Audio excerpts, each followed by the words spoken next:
This video is for the 9.3 and 9.6 homework.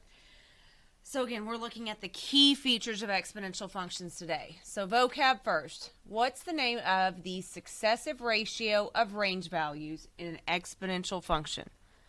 This is the b value. So a value is the y-intercept. The other number is the b value. The b value is how it's changing every time, how your answer is changing every time. 2, what is the name of a line that is approached and may or may not be crossed? This is called an asymptote. And we're going to talk about asymptotes a little bit today. Exponential functions have one. All right, so go ahead and look at the other page and let's just knock out the vocab on there too. So number 1, what's the name of the horizontal line approached by the curve as the function approaches positive or negative infinity? So if it's horizontal, it's called the horizontal asymptote. And that's all we'll have this year. You won't see vertical ones until at least Algebra 2. For exponential functions, all of our asymptotes are horizontal ones. And then what's the standard form for an exponential function? F of x equals a times b to the x. So the exponent is always attached to your b value.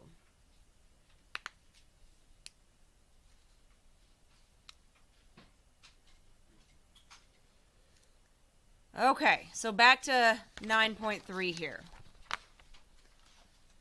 So they give us this function, 3 times 2 to the x. So we can do the exact same thing that we did yesterday. And that's actually, that was the function, wasn't it? Was that the one that was on the quiz today? Yeah. I think it was on the page yesterday too. It's really hard to find these that come out nice and pretty.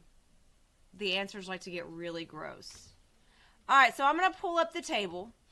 But again, just looking at this, that first number, that 3, that's the y-intercept. So on the y-axis, I know there's going to be a dot at 3, and it's just kind of halfway in between the bottom and that. And then from that table on my calculator, I can pull the other points. So 1 and 6, 2 and 12, and then 3 and 24, 4 and 48, 5 and 96. So with exponentials, well, let's go through them again. Linear, straight lines. As long as we've got 2 points, we can graph a straight line. With the quadratic, the smiles and the frowns, we needed at least like 3 points, like the vertex and like 2 points on either side, so we can kind of see how it curves. With exponentials, it's kind of the more the merrier with these graphs. You can kind of really better draw your line in there, the more points that you can graph. If they're not on your graph, or they're really gross, or they're really tiny, you get some really tiny decimals sometimes. Because if I go up this way, so when I'm talking tiny decimals, I'm talking about these. 0.18, 0.09. Those, there's no way you can graph those on a graph that's spread out this far. So just as many as you can. And then we connect the dots. And again, you can look at the picture on your calculator. And it does not have to be pretty. It does not have to be perfect. It just has to work. Okay, so your key features for these are the y-intercept, the horizontal asymptote, and then the growth rate. So y-intercept's the easiest. Whatever the first number is, that's your y-intercept. If we write it like an ordered pair, 0 comes first, and then that 3, that's the y-intercept. That's the y value. Okay? For this year, your asymptote is really easy to do because it's always going to be the same thing. So your asymptote is actually your x-axis. And you probably noticed when you graphed today on the quiz, it put that little dashed line in there. Did anybody see that? That's what it was graphing, was the asymptote for you. So what that is, this pink exponential function will never cross that line, will never cross that asymptote. It'll always stay above it. So it'll approach it. It'll get as close as it can without actually touching it. Think about like little siblings, little sisters. I'm not touching you. I'm not touching you. That's kind of the asymptote. And then you touch them back. But that's the easiest way.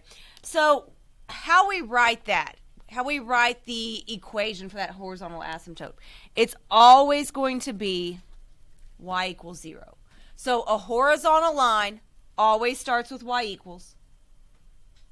And then it's the y value it goes through. If it's the x-axis, if it's right here, it's going through the y value of 0. But that's your horizontal asymptote for all of these. Okay, so it's just kind of one of those little nuggets. If you can tuck it in there somewhere and keep it safe, you'll be good. All right, so growth rate now. So for the growth rate, we need the b value. So remember, if the b value is greater than 1, we take the b value and we subtract 1, and then we take that answer and we multiply it by 100. So the growth rate here is 100%, meaning every year, whatever we're talking about doubles. So it's kind of weird. If the growth rate is 100%, it means whatever you have is doubling. It's growing by 100%. So if you have 4 frogs, the next year you're going to have 8 frogs. Okay, so doubling is the same as 100%. All right, so that's the growth one. Yours is identical. The growth one you're going to have to do. All right, so let's look at 6 now. Same exact process. This one is just decay. So I'm going to graph it. And I'm going to pull up my table. And then, all right, so this point here, my y-intercept 50, that one's kind of hard to graph on here. Because look how spread out. So I can pull up the table, though, and see if I can't find some decent points to use. So these are all real small, yucky numbers. So I'm going to go the opposite direction. I'm going to go into the negatives. So -1 and 200. -1 and 200 would be about there, kind of halfway in between 0 and 400. Then I've got -2 and 800. And then I've got -3 and 3,200. So that's all I'm going to be able to get on that graph. That pink dot's just to bleed through.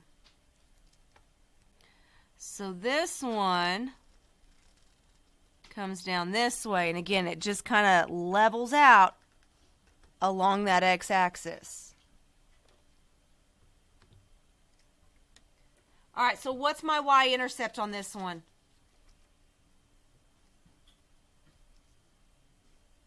What's the first number in the function? What's the first number in the function? 50. So that's my y-intercept, 0, 50. We just write it as an ordered pair. All right, what did I tell you every horizontal asymptote is going to be? Y equals 0. And again, if you want, you do not have to draw these on there. But just as a reminder, it runs along the x-axis. All right, decay rate. So if it's decay, we're going to do 1 minus the b value, which would give me 0.75. And then I'm going to multiply that by 100. Multiplying by 100, all it does is it takes this decimal point and moves it 2 places to the right. So 0.75 would be 75%. Some of y'all may see it that way, may see it better that way. Oh. Got that Band-Aid too tight. And so then number 7 is yours. Okay? I don't know if I can get both these graphs. We're going to try. Let me turn this off.